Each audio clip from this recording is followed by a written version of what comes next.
All right, you leading off? Yeah, sure. Okay. When I go live, just wait like 2 seconds.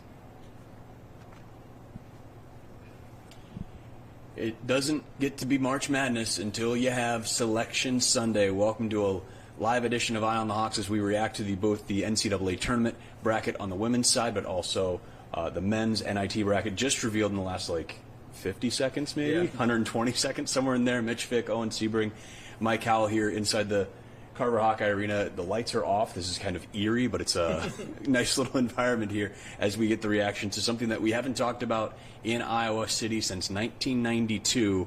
The Iowa Hawkeyes, a #1 seed in the field, and ESPN immediately brought the temperature down in the bracket reveal. As Al Duncan said over and over, it is a murderer's row. What a bracket the Hawkeyes have. Great to be able to celebrate the history they're making with a 1 seed, but boy, what a road it would be to Cleveland. And then that's when it gets tough.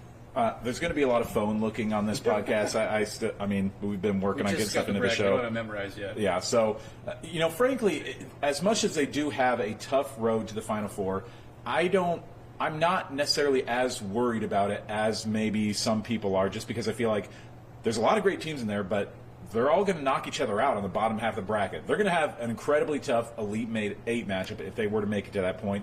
Playing Kansas State potentially in the Sweet 16, that's a tough game, but I like their first round drop. I mean, they were going to get a 16 seed in the first round, so what are you going to do? Their second round matchup, frankly, if I'm a Hawkeye fan, I like their second round matchup against West Virginia or Princeton.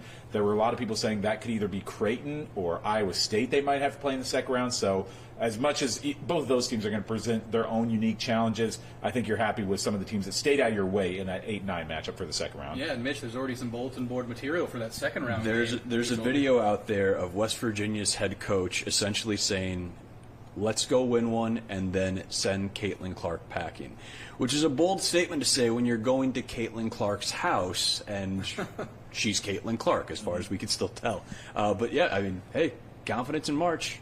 Yeah, the one person I wouldn't want to tick off, though, heading into their own home is Caitlin Clark.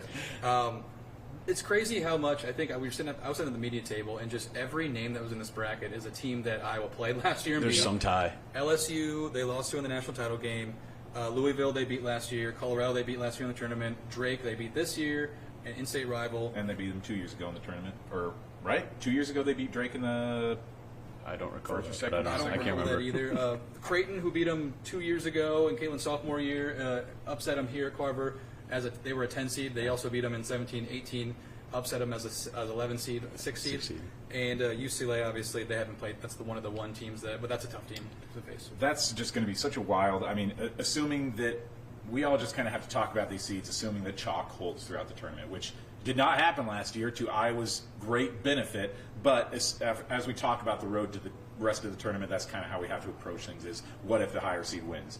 UCLA, LSU in the Sweet 16, that would be that they would play each other. That's maybe going to be one of the biggest games of the tournament, because you have 2, maybe even 3 players in that game who would be, if not for Caitlin Clark, potential Player of the Year candidates. You got 2 teams who could win a national title, frankly. I mean, that's going to be one of the toughest games, and Iowa has to be, again, thankful that they don't have to go through one of those teams to get to the Elite Eight at least. It was as we were getting more and more into the analysis of the bracket on ESPN that, and I think it was that first time the term murderer's row was used, that Caitlin and Kate shared this look and kind of a smile at each other. And I asked Kate about that here as we got some time with the players afterwards, just telepathically, what were you kind of telling each other with that? And Kate said it was just mostly the excitement. I mean, hey, you want to be the best. They say you got to beat the best. Iowa, technically, in their region is the best with the 1 seed, but you get to play as tough as bracket as there is out there, probably in both men's and women's. And I think when you're a competitor like this team is, you're excited about that opportunity. Maybe fans are a little more worried than they were, a half hour, 45 an hour ago. We've been here for a while now. It's almost 9 o'clock. Geez, a couple hours ago. But I think they're excited about the opportunity, especially to wrap up some things here at home, hit the road to Albany, and then do what they did last year. They've been through it before. I'm sure that's a huge thing compared to last year. Yeah, and I missed Kansas State when I was going through those teams. Kansas State's 2-1 against Iowa the past 2 years. Played them twice this year. Beat them. Kansas State won at this arena. I was there in one of the few games I went to, and they lost to them in Florida in that tournament. So always a tough team. Bayoka Lee is one of the best bigs in the league, or in the country, I should say. But one thing Gabby did say is when she was asked about playing all these familiar faces, she's like, well, we've already got their scout. That's one benefit. They're already looking at the positives in that. They don't have to. It's not a brand new team like Princeton or West Virginia will be in the second round. So that's one positive to look through. That they know some of these teams. And we hear it all the time how good Jenny Fitzgerald is at just scouting and everything she does so well to set the table. So the table's already set. Hawkeyes know everything they're going to be having. Yeah, I do like. I mean, even if they have to play Kansas State in the round of 16. I still like that matchup for the Hawkeyes because with the amount of experience they have against them, I think that Ayoka Lee, as much as she has been one of the best players in the nation this year, she's had some injuries since the last time they played Iowa. Iowa State beat Kansas State twice this season, I believe. I don't know. At least once in Ames and then at their home court, I think. And so that's a game that Iowa still, as much as they've got serious history with Kansas State, that's still a game that you have to like for them. I was just going back through trying to find the Naismith Awards semifinalists this year to see how many of the semifinalists are in Iowa's region because more than one. I think Ayoka Lee is, Caitlin Clark, Angel Reese, and UCLA's star player. I'm blanking on her name right now, but you just got a ton of individual incredible talent this year's region for Iowa. Yeah, and then say they make it through this region unscathed and they're in the Final Four for the second straight year, which would be an accomplishment, would be an amazing accomplishment for the second straight year. You're likely, or I shouldn't say likely because you never know what happens in these brackets, but you could face, if Chuck goes, Juju Watkins, the next Caitlin Clark in women's college basketball, and USC, Southern Cal. And then if you make it to the title game, you would assume that it's the other USC, South Carolina. That would be quite a run of 6 games if I were to make it that far. Just to correct myself briefly, UCLA does not have a Naismith semifinalist. I may be thinking of Cameron Brink from Stanford, who was in there as well. But nevertheless, tough region. And so their potential Final Four opponent would be USC. Is that, I'm thinking of that USC right? or Ohio State. USC or Ohio State. Those are the 1 and 2s. Yeah. A lot of fun with that one. UConn is in that region too, so it could be UConn with Paige Beckers. If that game were to happen between Ohio State or USC, either way, it's going to be a rematch that we would see next year for the Iowa Hawkeyes. And it was interesting to see the reaction or lack thereof from Ohio State when their name was revealed on the bracket as a 2 seed, because you wonder if they win the Big Ten championship and don't get knocked out there in Minneapolis last week, are they up on the 1 line? You'd have to imagine that they do take that. It would be a closer battle. I think once we came in here, everyone assumed it would be USC, Iowa, the first 2 seeds. The the third and fourth one were kind of more up in the air, but you could have seen in Iowa, if it was Iowa, Ohio State, you could have seen 2 Big Ten teams on that 1 line. But I guess we'll never know. That's as good of a 2 seed as you could ask for. If you're a Buckeye, you've got to be confident.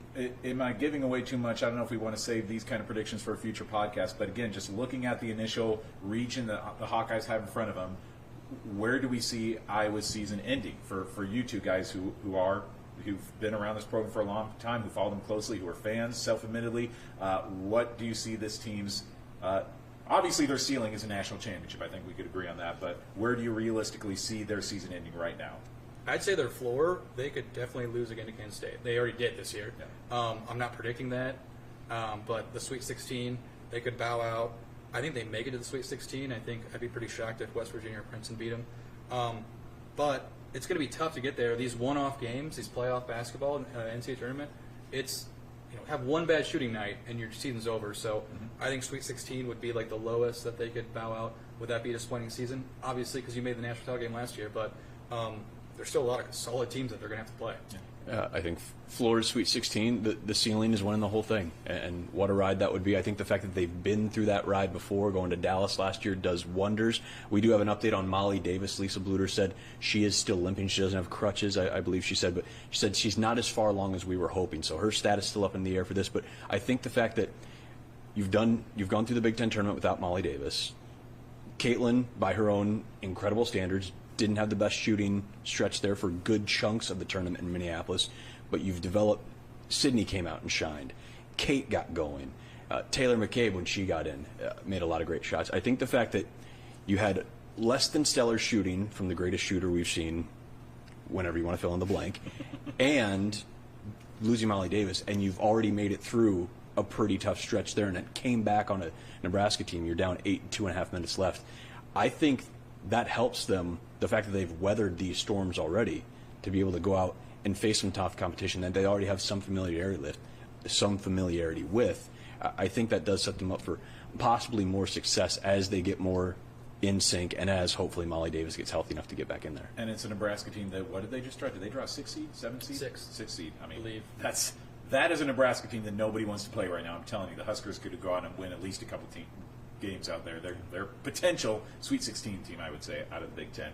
I do have to say, the Molly Davis storyline, that's going to be a big one. I mean, if I were coaching that team, I would just honestly probably shut Molly down for the first 2 rounds of the NCAA tournament. Just like, if there's any risk, you want to hold on to her for your later rounds. First couple games, you definitely could use her in the second round, but why even bother risking it? Especially the way Sydney's playing. Yeah. I mean, boy, how listen, they've known, and I think a lot of people have had a feeling that Sydney could rise to the challenge, but to do what she did in Minneapolis has been really, really fun. And I think one big storyline that people can follow along with and that is a positive for the Hawkeyes is, again, I think Mike and I spoke about this after the championship game, that briefly we ran into Jan Jensen in the hallway after the Big Ten championship game, and she talked about the ball that they have to adjust to, because it's a different ball that they're using in the postseason versus the regular season. And that is the same ball that they use in the Big Ten tournament. That's going to be the same one they're using here at the NCAA tournament as well. So there was maybe a little bit of an adjustment period there for Caitlin especially, because she had a lot of shots that were just not falling, but it was just a lot of whatever you want to call it. People talk more about the rims. People are like, oh, boy, those rims at Target Center are really, really tight.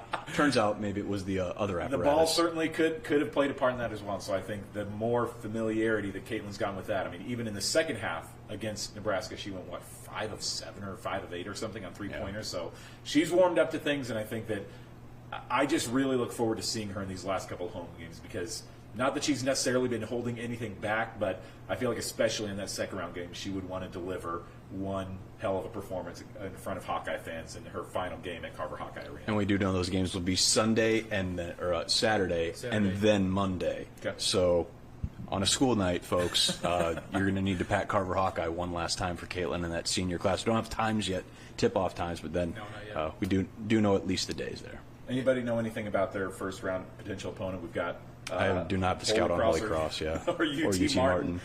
Teams that maybe haven't been there in a while, but we'll see what we get out of them in the first round. I think 16's ever beat a 16 has beat a 1 in men's and women's, and so it's not one of those games where you can sleepwalk through it. But I don't expect much trouble for the Hawkeyes in that game. Yeah. You shouldn't, and if you do, there's some red flags or alarms going off. Yeah. In women's, it's only been once. Men's, it's happened twice now, right? Because it happened. UMBC beat Virginia a couple years ago. I thought that was the only one. Well, last year Purdue was a 1 seed and lost. Right? I thought Purdue was a 2 seed last year. They were a 1 seed, but did they lose in the first round? They didn't lose in the first round, I don't think. I don't think so. Wait, did they? I don't know. Somebody fact check me on this, but I was sure that we had a 1 seed. We are real good at what we are doing. While you're searching that up, while you're looking that up, fun fact about Nebraska: both in the men's and women's, they play Texas A&M, which normally wouldn't be a big deal, even though they were Big 12 rivals. Still pretty crazy to have men's and women's playing the first team in the same round, especially when your AD is going. Nebraska's AD, Trev Alberts, is reportedly, I don't know if it's official yet, going to Texas A&M, which I don't know if. Sometimes you see that in the committees are like just drawing for storylines. Yeah, I don't know if that's the reason why. Purdue was a 1 seed when they lost last year. To 16? Wow, I missed that. Told y'all. I thought I remember that because they lost to who was a 16 seed. Well, I didn't remember it even happening, so don't ask me who they did it to. Yeah. Trev Alberts, big storyline. Oh, Fairleigh Dickinson, right? Fairleigh Dickinson with I-35 grad as the head coach. The guy from Traer, yeah. So I don't remember it happening, but I remember where the coach for Fairleigh Dickinson's from. Okay, that's how knowledge works. Tobin Anderson. Truro, excuse me. Yeah. I've never thought about how close those are, but yes. Boy, we are just getting. How good are we at our job? Another connection: Nicole Griffith, our colleague who used to work in Lincoln at a TV station down there. She works down in College Station at a TV station there as well. So she has been posting a lot of. I just hope everybody has fun memes this evening as she's got the men's and women's teams facing off between Nebraska and A&M. Well, speaking of the men, let's turn to the NIT now. Iowa will be a 3 seed going up against. I've already forgotten. Kansas State. We've talked enough about Kansas State already. Kansas State team that has a real budding rivalry with Iowa State. They'll host them here at Carver. At least that's what the tweet said. And I don't know what day that is, so assuming it's sometime this week in the next few days. But that Kansas State team beat Iowa State a week ago, lost to them in the Big 12 tournament. I think they beat Texas the first game. So a very good team. But yeah, so that's an interesting matchup, I think. 4 minutes ago, the men's team tweeted NIT first round, March 19th, which is Tuesday, right? That's Tuesday. That's 2 days from now at 8 o'clock on ESPN at Carver Hawkeye Arena. There you go. NIT first round game. There we go. Yeah. So you'll have a little more than a week and a half off in between everything, I don't know. What do you think about how this team's going to react to a week and a half ago, maybe being in a spot of you win one or you take care of business on senior day and you're maybe in the tournament and now you're a 3 seed in the NIT. It's certainly a matchup of two, and this is the case with a lot of NIT teams, so it's not necessarily unique to them. Sure. But Iowa and Kansas State, two teams that maybe a month or two ago had some pretty high tournament aspirations, thought they'd be a bubble team, thought they'd be in, and then kind of sputtered out at the end of the season. Certainly saw that from the Hawkeyes, and Kansas State too, just a little bit of a disappointment down at the end of the season. Yeah, the only good thing that you can take out of the weekend that just happened was I'm not so sure Iowa would have made the NCAA tournament if they would have beat Illinois and Ohio State. They were 5 bid stealers, which is super rare. Yeah. The bubble moved so far, and a lot of teams that were deserving are in this NIT bracket. So who knows if I would even made it, just with the amount of losses they had. But it is a chance to avenge, or at least end the season on a good note, to at least get one win. And this Kansas State team is pretty good. Reminds me a lot of the Insight Bowl just in 2011 when they played Missouri, who was still a really good team. 2010. 2010, yeah. That's right. And they played Oklahoma in 11, yeah. They played a top 10 team, which I don't think Kansas State is, but they're still a really solid team for not being that was in Blaine that Blaine Gabbert Missouri squad, and that defense looked great against them. I was there. Yeah. Would be a good consolation just to win at least 1 or 2 games. I think in the second round, I already forgot who they play in that round, but I think if you're Iowa, you just want to win 1 or 2 games. I don't know if they can make a deep run in this tournament. There's a lot of good teams in it that usually would at least 3 or 4 of them. That Indiana State team's going to be in there. Yeah. Indiana State with a net of, 29, something like that? Yeah, it's wild. I think just to wash some of the bad taste of it, Iowa was playing so well in February and then, a couple stumbles at the end. I think to get anything going for this is still a young team. Sure. To get anything good going with them and bring a little more spark to Carver one more time. Boy, this is going to be a busy week at Carver Hawkeye Arena that way. Second round, if I were to beat Kansas State, Utah. Oh, yeah, we talked about that. You got the Eaters, baby. UC Irvine, potentially in the second round as well.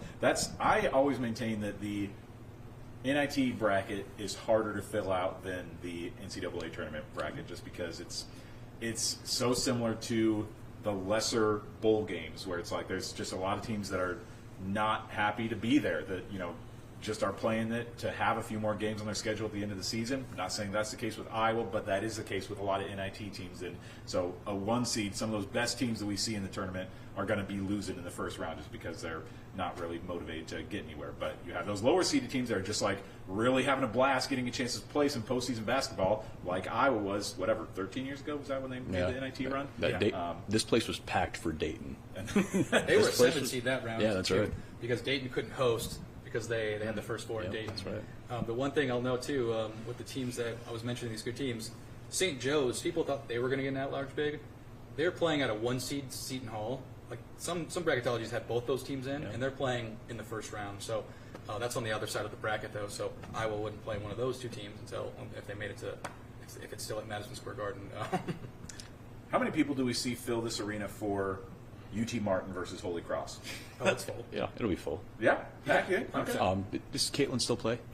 No, okay. I mean, for the play-in. UT Martin Holy Cross matchup. Oh, less. Oh, I don't think it's in Carver, is it? Yeah. That's what UT Martin says in Iowa City. So that's going to be on Thursday. That's I thought Thursday. they played the first 4 at a different location like the men. They do for the men. I hope that there's a good crowd. I think that's, again, a great way to just set the table for the weekend. I don't know what ticket sales are like and allotments. So we've got a men's game on Tuesday, a women's game on Wednesday. Thursday. Oh, Thursday? Okay. Thursday. Yeah. And then you'll have Saturday and Monday games. Oh, and Iowa's pro days tomorrow for football. I forgot about that. Yeah. Okay. Busy week here in Iowa City. It's a fun one. And then this is an Eye on the Hawks podcast, but then you got the Cyclones as a 2 seed in the bracket on the NCAA side in the same region as Drake, and they could play in the second round. And oh, by the way, Iowa State is playing South Dakota State. TJ Otzelberger has a former assistant, the It's an assistant for South Dakota State, and Brian Peterson, who is also the former head coach of Kirkwood. Oh, by the way, Matt Mims, Xavier grad, plays for the Jackrabbits. Luke Apple is a former Kirkwood player as well. He's on that team. So, and Otzelberger was a head coach at SDSU, right? Also that. Before UNLV, he coached at SDSU for a couple years. If you want storylines, go to Omaha because you've got them in aplenty there for Iowa. Do we? I mean, if we want to just touch briefly on the Cyclones, were we surprised at the seed that they got? I didn't know if their seeding, because a lot of people are pissed, frankly, at Iowa State getting such a tough draw for their region of the bracket, and I didn't know if that had mostly to do with regionality. Like, we'll stick you in Omaha, but that also happens to be where you've got UConn and Drake and a bunch of other tough teams in there. Illinois is in that region too. I wasn't shocked they were 2 because I thought it was a toss-up since the other team was UNC, who lost in their conference tournament game, or conference tournament title game. Tennessee lost in the semis, I think, at the SEC. So I thought they were going to be close. What I'm shocked is they were the last 2 seed. Yeah. They were the number 8. So, like, you can put them in Omaha as a 2. I don't think it would have happened as a 1. But they could have put them, like, away from UConn, the number 1 overall seed. It's just crazy to me that they were ranked. I mean, again, rankings don't necessarily indicate the bracket, but Iowa State was ranked 7th before the Big 12 tournament. They go on a run, win the tournament, just kick the crap out of the number 1 team in the country, and they essentially went down in the rankings to the number 8 team based on their seeding. Gained nothing, and I don't know if that's the committee looking at what they were playing like a couple weeks ago and just, trying not to let the moment be too big and saying, well, hey, this team was struggling a couple weeks ago offensively. The defense is great across the board all the time, it feels like. But I don't know if that was a factor in it. But yeah, the idea that you run through the Big 12, play the way you did, especially yesterday, and it doesn't gain you anything. They beat Houston twice, too. Yeah. They beat them at Hilton, and they lost to them on the road. Twice when they were the number 1 team in the country. So they asked the chair of the selection committee this on the selection show, and the first thing he said was they look at the whole body of work. And I know there's been a lot of chatter about Iowa State. Their strength schedule is like in the 200s. The non-conference strength schedule, I should say, is in the 200s because they didn't play that many good teams, but that strength of schedule overall bumped up when they played Houston twice, Kansas, I think they only played once this year, Baylor twice. Like, they played all these good teams in the Big 12. So they're punishing them for their non-con schedule, I think. Which I think is going to be a theme I've heard people talking about, because people love to talk about how good the Big 12 is, but a lot of those teams got ranked by beating up on pretty lousy non-conference teams early in the season. But still, man, I don't know. To give them basically the number 8 ranked team in the country feels like they could have bumped them up a little bit. And there was, even though you wanted to keep them close to home in Omaha, there was another 2 seed playing in Indianapolis as well, which is relatively close as well if you're a Cyclone fan. I guess we'll figure out a lot in 96 hours. We'll start playing these games and everything. It'll be a fun week. I don't know. Final thoughts on anything here? I mean, I'm just super excited to see Caitlin Clark. Yeah. One last run. If we get matches with LSU and would that be Elite 8 for a chance for the Final Four? That would be insane. That would do. She could break the viewing rate. I can say the 2 teams could break the viewing ratings 3 times in a row, because if you play LSU and then you play USC and then you play USC, the other USC, all those 3 matchups, they are all TV monsters. Just from a reporter's perspective, I mean, frankly, as a reporter, not an Iowa grad, not an Iowa fan, go Panthers. But from a strictly reporter point of view, I would love to see this team go as far as they can, just because they and Caitlin are such a dynamic and fun team. Not that I'm breaking any news here, but from the news perspective, it's just so much fun to have the biggest story in the country right in your backyard, getting a chance to cover it every step of the way. So I'm certainly, even though we have to be objective to what we're going to cover, I'm still hoping that Caitlin and this team goes as far as they can, just because it gives us more content, more fun stuff to cover. A couple things to watch for that I especially am hoping for. I'd love to see this team play at least 3 games, which would be making it to the Sweet 16. A couple of records she has on the line. Number 1, she's going to, with her 2nd point in the first round, she will surpass her point total from last season. She needs, I think, 60 more points to break the single season scoring record, which I think Maddie Seacrest set that record. Or no, I'm sorry, Kelsey Plum holds a single season scoring record. So somewhere in that region, 60 or so points, she need to break that. She's 18, I believe, 3-pointers away from breaking the NCAA career 3-pointers record. I'd love to see that record fall, because I don't think that anybody is ever going to touch that record if she gets it. The person in front of her played 5 seasons at Oklahoma, so if she breaks that, I think that's going to be around longer than maybe any other record that she has. That Word doc, man. You put in some work on that, and you've looked at it so much, you've started to commit it to memories. So that's awesome. A lot of memories still to be made here as we get into March Madness, whether you're a Hawkeye, Cyclone, Panther, Bulldog, whatever it may be. Former Kirkwood Golden Eagle, they're in the tournament too. So plenty more coverage coming throughout the week here on Iowa's News Now, whether it's on the YouTube channel, on air, across all social medias. So we'll get to bed and then we'll get to work. How about that? For Mike and Owen, I'm Mitch. We'll see you next time on Eye on the Hawks.